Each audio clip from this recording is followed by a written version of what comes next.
What happened outside that polished glass boutique on Rodeo Drive was supposed to remain just another awkward celebrity moment, the kind that disappears into gossip blogs within hours. But it didn't. Instead, whispers began spreading through Montecito, through stylist group chats in Los Angeles, and through the marble corridors of European fashion houses. And at the center of those whispers stood one explosive claim: Prince Harry had allegedly sent an urgent letter directly to the CEO of Chanel. Not a polite note, not a routine inquiry, an urgent demand for answers. And the story begins with 12 minutes that no one in the luxury world expected to witness. In those brief moments, what should have been an effortless entrance turned into something else entirely. Cameras lifted, shoppers slowed, and security stepped forward in a way that insiders describe as unusually firm, unusually final. The message delivered at the door was short, clinical, and devastating. Meghan Markle would not be admitted. The woman once celebrated as a global fashion influence, standing outside one of the most powerful luxury houses in the world, while two guards blocked the entrance without explanation. Witnesses say the silence that followed felt heavier than any argument. She paused, looked at her phone, looked back at the door, as if the moment might somehow reset, but it didn't. Because somewhere far away in Paris, according to fashion insiders, the decision had already been sealed weeks earlier inside Chanel's headquarters. A rare internal protocol, something executives quietly refer to as a final withdrawal, had reportedly been activated. No invitations, no private previews, no boutique access, complete separation. And Meghan Markle had just discovered it the hardest way possible, that at first, observers assumed the moment would pass quickly. Celebrities are turned away sometimes. Miscommunications happen. Luxury houses operate quietly. No one expected the scene to escalate. But then something changed. She stepped away from the door and began pacing, phone pressed to her ear, and the call she reportedly made would ignite the next chapter of the drama. Prince Harry. Within minutes, a black vehicle appeared outside the boutique. Witnesses say Harry arrived wearing a baseball cap pulled low, moving quickly but trying to stay calm. He spoke briefly with security. The exchange was quiet. No raised voices, no confrontation, but the answer did not change.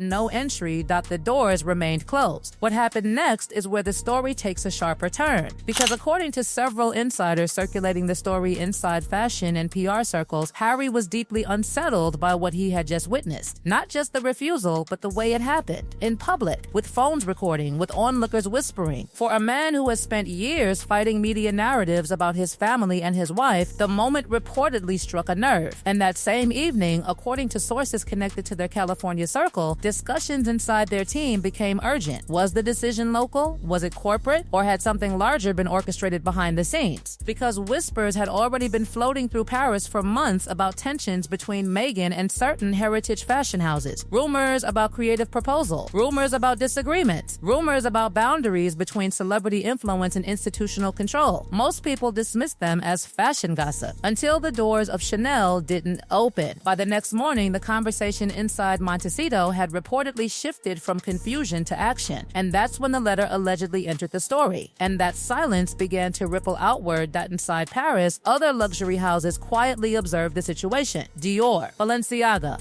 Bottega Veneta, Hermès. In the rarefied world of haute couture, reputation is a currency measured not in days, but in decades. And when one institution makes a move, others pay attention. By the time whispers of Harry's letter reached certain industry figures, the story had already evolved from a single boutique encounter into something larger, a quiet clash between celebrity influence and legacy power. That some insiders describe it as a cultural collision. Hollywood speed versus Paris patience, public narrative versus institutional discretion. Meanwhile, back in Montecito, the emotional weight of the moment reportedly lingered. Friends close to the couple say Harry felt the incident reflected something deeper than a simple security decision. To him, it symbolized the kind of quiet exclusion that can follow public figures long after headlines fade. And that feeling, according to those who know him, is precisely what pushed him to act. Because Harry has always reacted strongly when he believes Meghan has been publicly disrespected. So the letter went out. Or at least, that's the story now circulating through the luxury world. Whether Chanel ever responded remains unclear, but what insiders say happened next may be even more telling. Because instead of addressing the situation publicly, Chanel reportedly doubled down on its internal policy. Access remained restricted. Invitations remained unchanged. And across Paris, the message was understood without anyone needing to say it aloud. The doors of legacy institutions rarely reopen once they close. Meanwhile, speculation about the letter itself has only grown louder. Did it demand an apology? theory? The letter allegedly reached Chanel's executive offices in Paris within 48 hours. Sources claim it was forwarded immediately through several internal channels before landing on the desk of a senior communications advisor connected to the office of the brand's leadership. Those who claim to have heard about its contents describe it as firm but calculated, written in language that sounded less like anger and more like a controlled demand for transparency. Prince Harry, according to these whispers, wanted to know why his wife had been stopped publicly without warning, why security had been instructed so clearly to refuse entry, and whether the decision had been made locally or authorized from the highest levels of Chanel itself. Inside Chanel's headquarters, however, the atmosphere reportedly remained remarkably calm. For a brand that has survived wars, political shifts, and countless celebrity controversies across more than a century, a letter, even one tied to royalty, was unlikely to trigger panic. Senior advisors are said to have reviewed the message quietly, discussed it briefly, and then returned to their usual schedules. In luxury institutions built on tradition and discipline, emotional reactions are considered weaknesses. Silence, on the other hand, is strategy, and that silence began to spread like mist through the fashion world. In Los Angeles, stylists who work closely with celebrities began whispering about the incident behind closed doors. Some believed Harry's letter could force Chanel to respond publicly. Others believed the opposite, that the brand would deliberately remain silent to reinforce its authority. After all, in Haute Couture, the power dynamic is rarely balanced. Celebrities may create headlines, but heritage houses control the doors those celebrities hope to walk through. Meanwhile, the story continued evolving in Montecito. Friends close to the couple reportedly described Harry as unusually protective in the days following the incident. The security encounter had clearly embarrassed Meghan, and those who know Harry say moments like that strike him deeply. Ever since leaving royal life, he has framed much of his public stance around defending his wife from institutions he believes have treated her unfairly. To him, the Chanel moment may have felt like another example of that pattern, a public humiliation delivered without explanation. And yet, while Harry allegedly pushed for answers, Meghan herself reportedly adopted a different posture. Those who observed her movements in the following days noticed something curious. Instead of addressing the situation publicly, she continued appearing at small events and meetings wearing outfits from other designers. Valentino, Carolina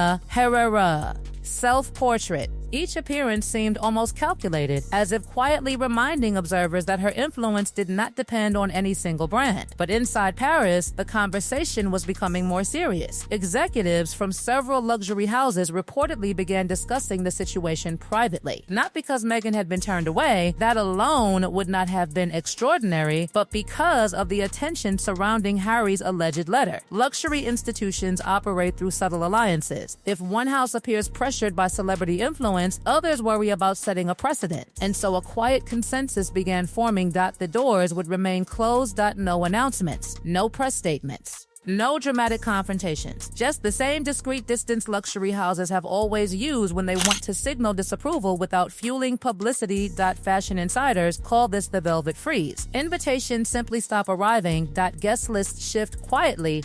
Partnership conversations vanish without explanation. And slowly, almost invisibly, access disappears. By the end of that week, rumors suggested that several Paris fashion houses had reviewed their own internal client lists. Stylists who previously handled wardrobe requests connected to Meghan reportedly received polite but firm instructions to pause future collaborations. None of these decisions were announced publicly. But in an industry where information travels through whispers faster than through headlines, the message spread quickly. Meanwhile, speculation about Harry's letter continued to grow. Some insiders insisted Chanel never responded at all, viewing silence as the most powerful reply possible. Others claim a short acknowledgement was sent privately, thanking Harry for his inquiry while reaffirming that boutique access decisions remain entirely at the discretion of the brand.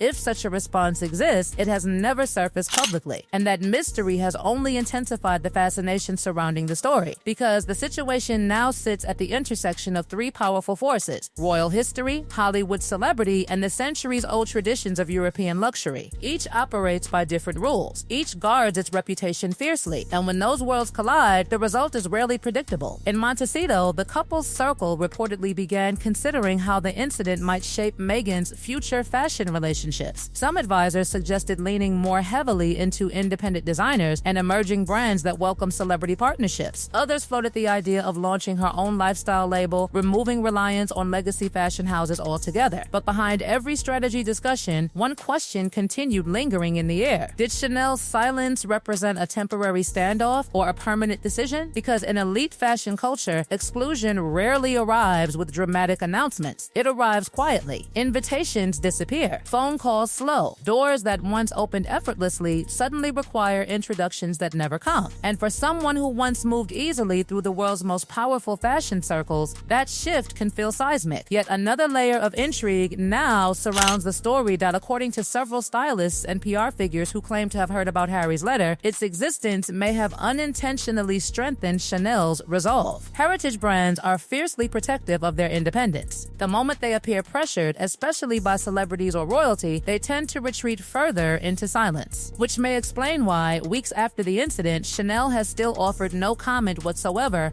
not a denial, not a clarification, not even a brief acknowledgement that the event occurred. And in the luxury world, that silence speaks louder than any statement ever could. Meanwhile, the image of that day on Rodeo Drive continues circulating quietly through fashion circles, Meghan Markle standing outside the gleaming boutique doors, security guards unmoving, cameras recording, and Prince Harry arriving moments later to guide her away. 12 minutes, that was all it lasted. Yet those 12 minutes appear to have triggered a chain of events that now stretches from California to Paris, from celebrity gossip columns to the boardrooms of the most powerful fashion houses on earth. That some believe the story will eventually fade, replaced by the next scandal or spectacle. Others believe it marks the beginning of a deeper shift, a reminder that even the most famous names in the world can collide with institutions older and more powerful than any headline. But one mystery still remains unanswered. What exactly did Prince Harry write in that letter? And did the leaders of Chanel read it as a complaint, a warning, or something far more complicated? Because until that question is answered, the quiet standoff between royalty and haute couture remains unfinished, and the echoes of that closed boutique door may linger far longer than anyone expected.